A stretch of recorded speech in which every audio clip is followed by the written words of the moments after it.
Big breaking news here on CBS Sports HQ. Steelers pass rusher TJ Watt says he is excited to play in Sunday night's do-or-die game against the Ravens. Now, TJ Watt just less than a month removed from experiencing a collapsed lung. That was following a dry needling session. He did have to undergo surgery.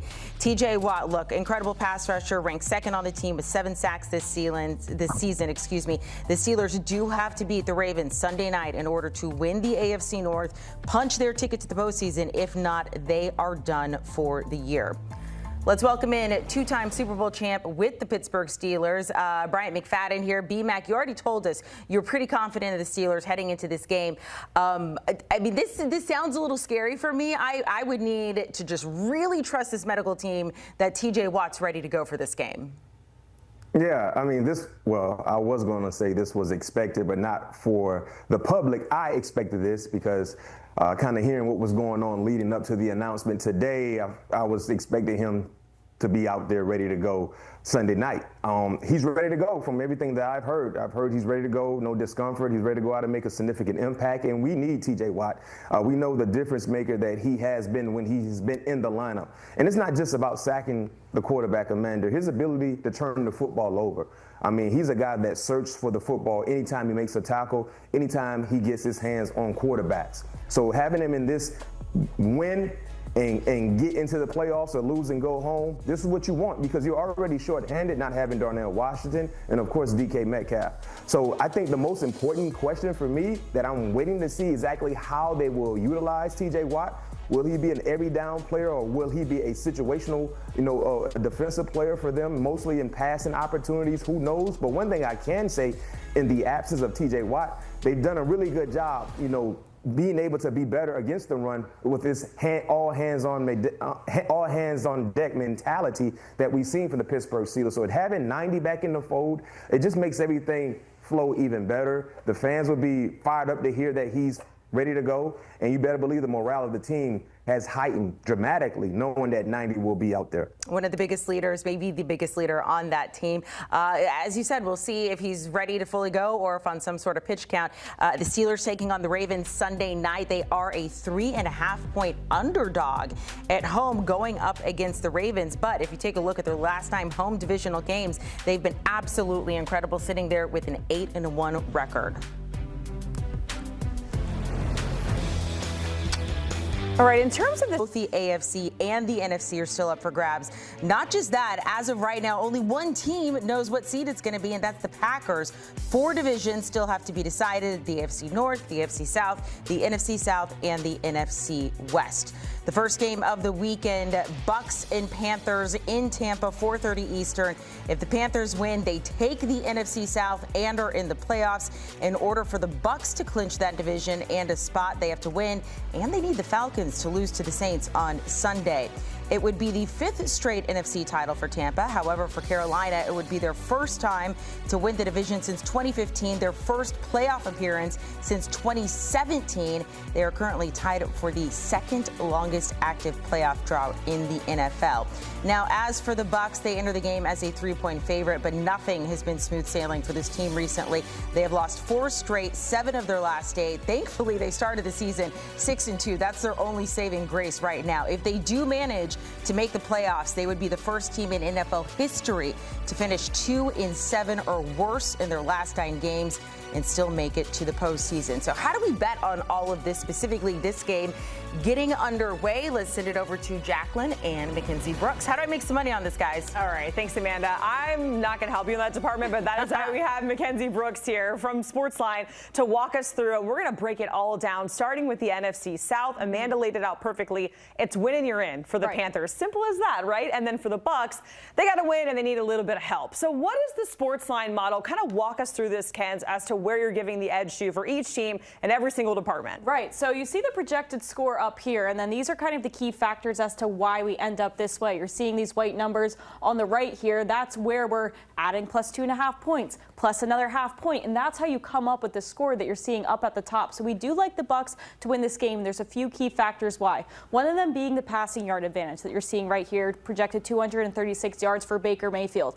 The ceiling is there. The raw talent is there. This is a guy we were talking about who's in the MVP race at some point this season. So if he can get all of his guys going, one specific person, Emeka Egbuka, he is who we really are leaning on to be able to make this the passing yard advantage for this Tampa Bay team. I mean, this is a guy who has a ceiling upwards of 70 yards, and his line right now is like 25.5. So we believe he's projected for 50 yards. We do think he can have a big game, and that's what's going to be the edge in the air for this Tampa Bay team. You go down to some other factors here. Forced turnovers, right? This is a lot about home and road splits that you end up looking at here when it comes to forced turnovers and sacks. This is a team that commits half as many turnovers when they're at home in Tampa, and a team that's +8 in sack differential at home as well. So again, home road splits, now that we have a strong enough sample size by week 18, that's what's factoring into Tampa Bay. So that's adding around a point there, 2.5 points up here, which is why we like this team to beat the Panthers by around 3.5, 4 points. Okay, so these are all the logistics, the numbers, all of that, but we got to get like a vibe check, and there's no one else better to give that to us than our very own Bryant McFadden. There he is, B-Mac. Showing dubs. B-Mac, where you at? You agree with the Sportsline model here? You leaning towards Tampa Bay, Carolina. How do you feel about this matchup, and who do you ultimately think is going to take the NFC South crown? Well, I'm leaning with Carolina, guys. And the reason why I'm doing that is because when you just watch the game, your eye test, right? When you just watch both teams play, both teams have been have been inconsistent. That's why this division has been pretty much the emotional roller coaster throughout the entire National Football League, because no one wants to win this division. But when you really analyze and watch both ball clubs play, I have more faith and trust in Carolina. And here's why. Because of the guy you see there on your graphic, Bryce Young. Bryce Young, in the last month and a half of the season, he's been the better quarterback of the two. Baker Mayfield, in that last 8-game stretch in which they're 1-7, he's thrown 12 touchdowns to 8 interceptions. In his previous 8 games, he only threw 2 interceptions. So something has been off with Baker Mayfield. I don't know if it's the shoulder, it's the injury, but since he injured that shoulder, he's kind of declined in the wrong direction. Bryce Young has been a more than a serviceable quarterback. And then when you factor in going into this matchup, Tampa will be without their 2 starting cornerbacks. No Jamel Dean, no Zion McCollum. That is a massive loss when you talk about trying to bring pressure to Bryce Young, having backup cornerbacks fill in for those guys. I think those are matchups that the Carolina Panthers will exploit in their favor. And the last thing I'll say with this game, you talk about the trends, Mackenzie, right? When you look at the Carolina Panthers, going back to October the 19th, that New York Jets win. Since then, they've been in this trend where they win, lose, win, lose, win, lose, win, lose. I asked both of you a question. What happened the last game Carolina played last Sunday? Did they win? Did they lose? Do you remember? It sounds like it's time to win coming up here. Yeah. We saw the graphic. They played They're Seattle. 8-1 following a loss, B-Mac. They played Seattle and they lost. So if that trend that has been accurate since October the 19th, it's been steady since October the 19th. Coming off a loss, the next thing they usually do is win. So I like Carolina in this spot, even though this game will be played in Tampa. Our 2-time Super Bowl NFL vet coming out here with win-loss trends. I love to see that. Lijay Douzable is in the same. He's on the same page because he said the same thing. He said they lost last. They've been doing win-loss. So he's also going with Carolina. So I can't remember the last time, guys, where this much has been on the line this late in the regular season. And it's not just the NFC South. It's the 1 seed in the NFC as well. In the NFC West here, we have the Seahawks and the Niners. Also pretty tight. The margins are very, very tight here, Ken. Right, and that's why it's nice to kind of see, like, what are these specific edges that get you to a 26-24 score, and the Seahawks winning this game. A really, really interesting note and something to keep in mind with the Seahawks team all year. They are so good on the road, arguably better on the road. So that's why you're seeing this massive edge that's creating a full extra point in the passing yard game. Sam Darnold's throwing for 40 more yards. The defense is allowing 80 less yards. This is a defense only allowing 180 yards on the road. That's a really, really awesome number. So yes, it's Sam Darnold playing better on the road, but mixed with that defense playing better on the road in the pass game. That's why you're seeing such a strong edge for them in that way. Rushing yards, you're going to see the Seahawks edging them out a little bit here. I know you're saying, Ken, CMC, the best running back ever, is on the other side. He's been great a lot of that's through the air. It's the receiving game, right? Outside of the past 2 games where we had monster rushing games, it's not like it's been this crazy on the ground CMC we've been seeing relative to through the air. So that's why we still give the edge to the Seahawks here. Now, if there is a spot for San Francisco to really take the edge here, it's going to be for forced turnovers here, right? Sam Darnold, I give him his flowers for the season he has had. We got a lot of past data on this guy that shows a lot of interceptions, and you don't have to go, seasons back to realize even the past 3 games, it's been a 1-to-1 passing touchdown to interception ratio here for him. So that's why we like San Francisco to win the turnover battle.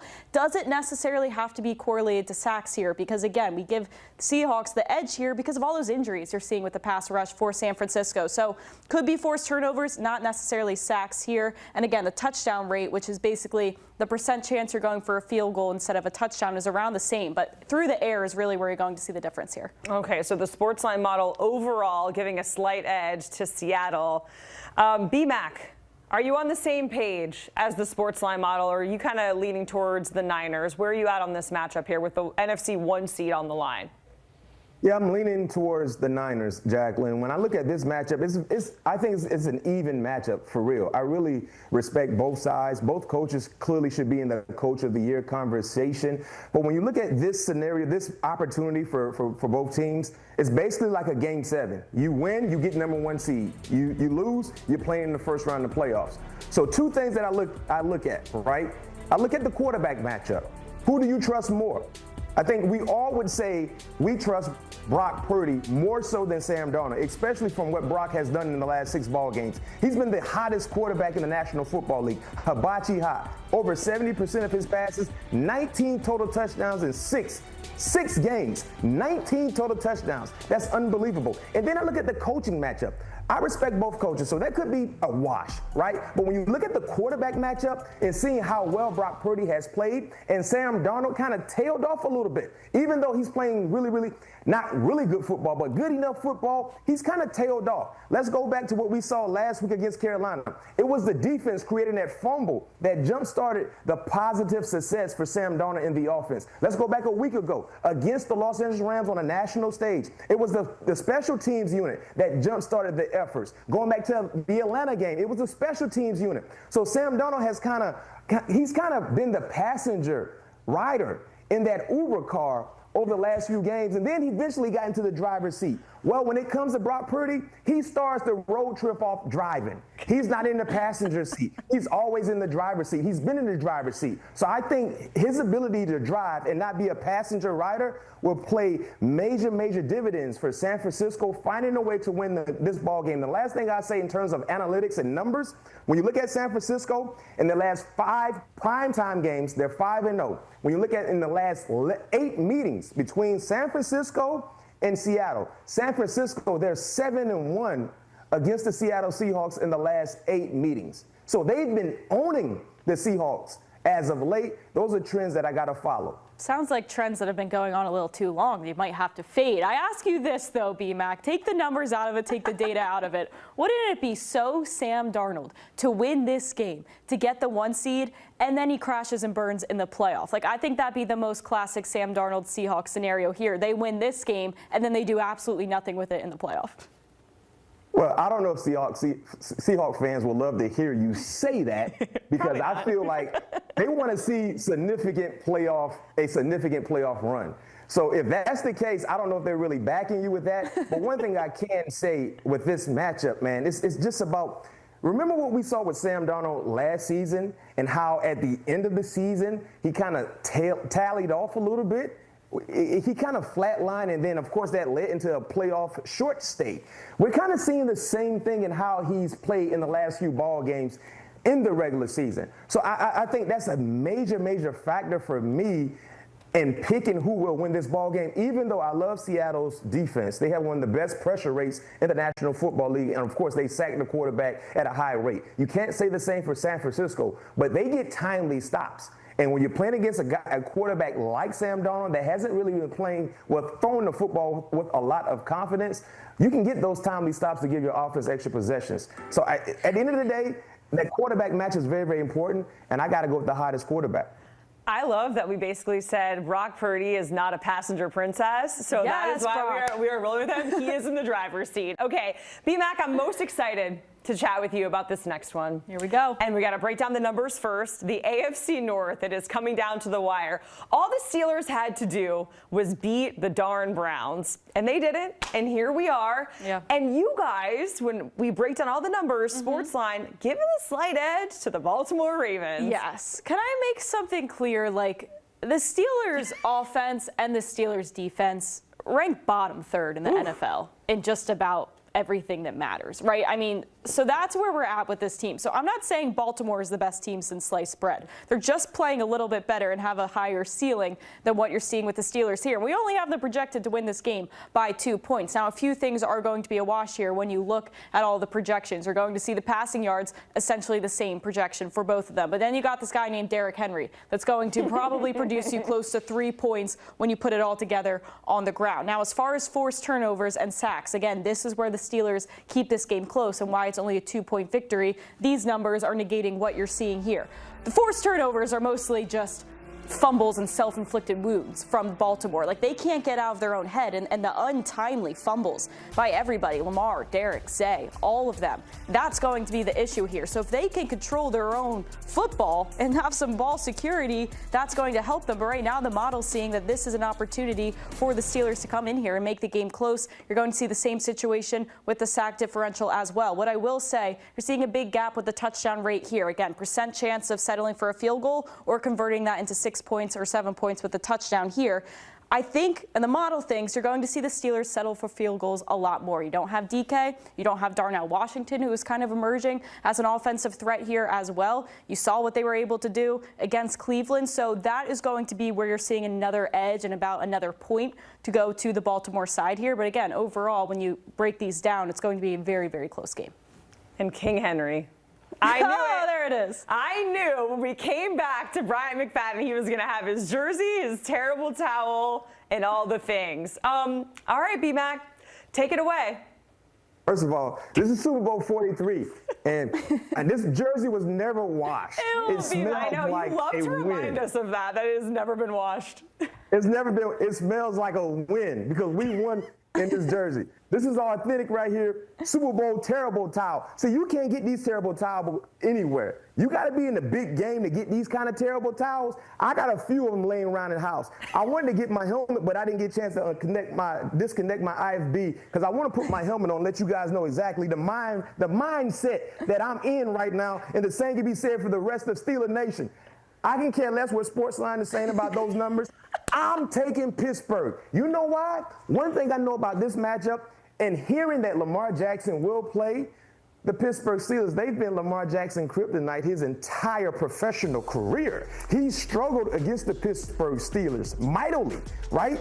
And when you talk about Lamar Jackson, since returning from that injury in the last 8 games, 8 passing touchdowns, 5 interceptions. He's averaging around 20 yards rushing. He hasn't been running the football well. I don't think he's healthy, but that's another topic of discussion. But if you look at the previous 21 games before that injury, 51 passing touchdowns, 5 interceptions. He's been averaging well over 50 yards on the ground. Lamar Jackson hasn't been the same Lamar Jackson since returning from that hamstring injury, and now you factor in a back ailment as well. You just saw Mike Tomlin right there, right? You saw Mike Tomlin and how he's owned Coach Harbaugh in these matchups. That's not changing. The game will be the game. It is. It has always been the case. And the last thing I give you guys, when you talk about Pittsburgh Steelers, the last 9 home divisional games, Pittsburgh, they're 8-1 straight up. When you look at Mike T as an underdog versus the Baltimore Ravens as an underdog, Mackenzie, who is the dog? Who's the underdog for this game? You asking me? The Steelers. Yeah, I'm asking you. Who's the dog? Who's the underdog? 3.5-point dogs, I believe your Pittsburgh Steelers are. Yeah. Mike Tomlin as an underdog versus Baltimore. You know what his record is straight up? 7-1. 7-1. So with that being said, Pittsburgh, Steeler Nation, you guys know what time it is. I need y'all to start drinking right now because by Sunday, I need you to be all the way up here. When you walk into Acrisure Stadium, I need you to be at a whole nother level because we need you to be disrespectful and ready to be noisy for 4 freaking quarters because it's a 5-star matchup, not because of Baltimore, it's because we're in it. Anytime the Steelers plays a 5-star matchup, that's why they had to go ahead and flex this game to Sunday Night Football, because you know who everybody want to see. It's us. It's us. I got a sticky Lombardi right here, too. I got 2 of them because we won in this Super Bowl right here. If you want to grab the Lombardi, you want to grab your helmet, like the floor is yours, my friend. I mean, we're just along for the ride, but you just let us know. Yeah, there you go. Smells like a win. There it is. Smells like covering plus 3. All right, B-Mac, we certainly appreciate it. Best of luck. Here we go. I'm hoping they pull it out because I can't stand the Mike Tomlin hate, Mackenzie. He's got to crack that double digit. I don't want to hear it anymore. We got you covered. NFL on CBS on Sunday. Browns, Bengals. Of course, the Packers, Jordan Love not playing even though he cleared concussion protocol. They're locked into that 7 seed as they face the Vikings. Then we have the Texans who are still alive in the AFC South race taking on the Colts.